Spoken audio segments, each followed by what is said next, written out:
এবার ভারতের ওষুধ কোম্পানির গুদামে রাশিয়ার ড্রোন হামলা। চারিদিকে শুধু অস্বস্তির খবর।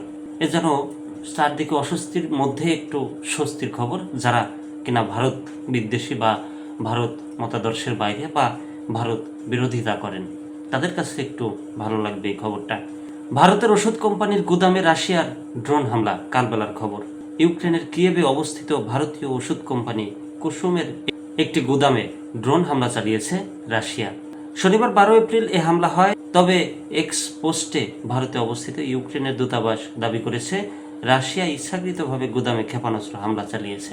ভারতীয় সংবাদ মাধ্যম এনডিটিভির প্রতিবেদনে বলা হয়, ইউক্রেনের কিয়েভে ভারতীয় ওষুধ কোম্পানির গুদামে রাশিয়া হামলা করেছে।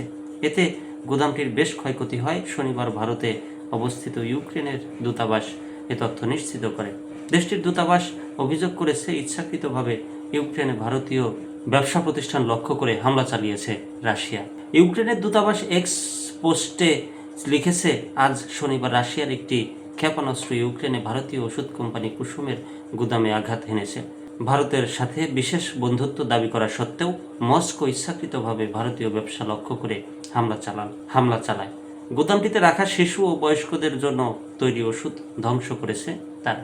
ভারতীয় ব্যবসায়ী রাজীব গুপ্তের মালিকানাধীন কুসুম ইউক্রেনের বৃহত্তম ফার্মগুলোর মধ্যে একটি। কোম্পানির পণ্যগুলো ইউক্রেন জুড়ে অত্যন্ত গুরুত্বপূর্ণ, কারণ তারা মৌলিক ওষুধের প্রাপ্যতা নিশ্চিত করে। সূত্র এনডিটিভিকে জানিয়েছে, কুসুম আক্রান্ত হওয়ার বিষয়টি স্বীকার করলেও তারা বলেছে সেটি ক্ষেপণাস্ত্র নয়, একটি ড্রোন গুদামে সরাসরি আঘাত হানে।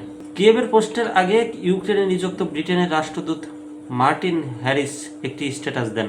তিনি লিখেন, রাশিয়ার হামলায় কিয়েভে একটি প্রধান ওষুধ কোম্পানির গুদাম ধ্বংস হয়ে গেছে।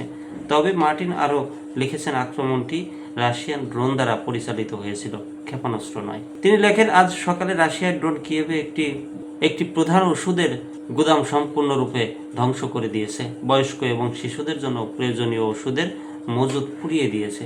ইউক্রেনীয় বেসামরিক নাগরিকদের বিরুদ্ধে রাশিয়ার সন্ত্রাসী অভিযান অব্যাহত রয়েছে।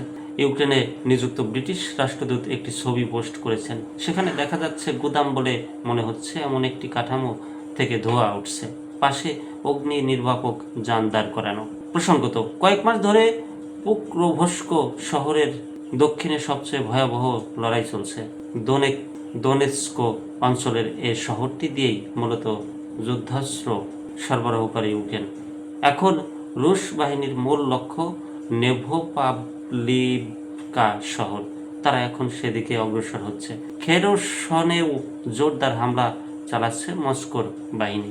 রাশিয়ার সেনাবাহিনীর আক্রমণাত্মক অভিযান সম্মুখ সারিতে তীব্র রয়েছে। তবে সাম্প্রতিক হামলার মাত্রা বৃদ্ধি রুশ প্রেসিডেন্ট ভ্লাদিমির পুতিনের বাহিনীর বসন্তকালীন আক্রমণের সূচনা কিনা তা নিশ্চিত হওয়া যায়নি।